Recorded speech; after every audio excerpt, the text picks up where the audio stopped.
I wonder how many failed relationships or friendships are the result of two or more people not recognizing the depths at which they have ADHD and or autism. And maybe that's why one of the people or all of the people within that relational dynamic didn't really know how to get over that person or didn't know how to leave the other person in that relational dynamic because they felt so close to that person. And even though that relationship or dynamic started out really great, it ended up being extremely incompatible and maybe even unhealthy for one or all of the people involved. And I'm sure there are a lot of things that contributed to that, but what if one of the key factors was both the individuals involved or all the individuals involved didn't understand the depths of their ADHD and or autism and then didn't fully understand their own shame around it, their masking, their own symptoms, their own needs, their own preferences, their own values, and so on and so forth. And if they didn't know how to take care of their ADHD and or autism but understood maybe other things like mental illness or CPTSD, then there's always going to be that missing piece when it comes to working on yourself and healing through your trauma and all the things that you've got going on. So it doesn't really matter the amount of therapy you go to or how much you all are communicating with each other and trying to make this relationship or friendship or whatever work. It's not going to, because one or both or all of you don't understand your ADHD and or autism, and therefore there is a huge component of who you are as an individual that is not being addressed and worked through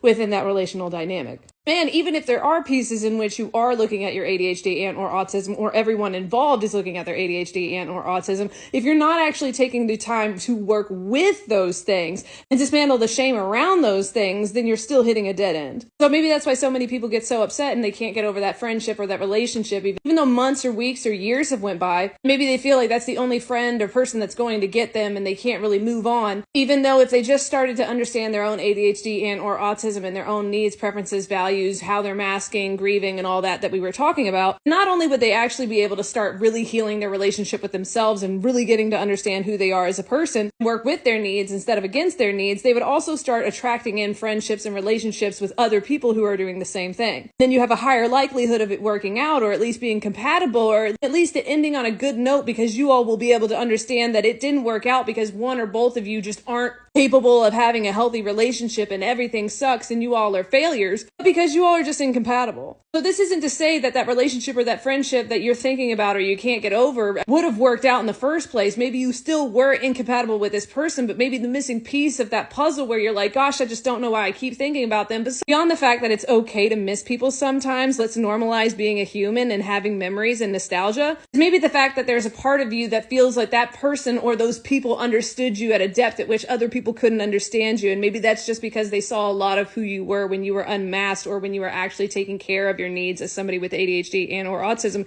even if you didn't realize that that was what you were doing. So it's hard to say if you all would have worked out anyway, because it would require everybody within the situation to have an understanding of who they are, what they've got going on, whether that's mental illness, ADHD, autism, whatever it is, and then deciding if your all's values and morals and the things that you want in life line up enough for you all to be compatible and to work together with each other. I don't know, just a random thought. But anyway, my name is Sarah. I'm your favorite self-experimenting coach or companion, and I help get people reacquainted with who they most authentically are. You're an amazing person, and I hope you have the best day.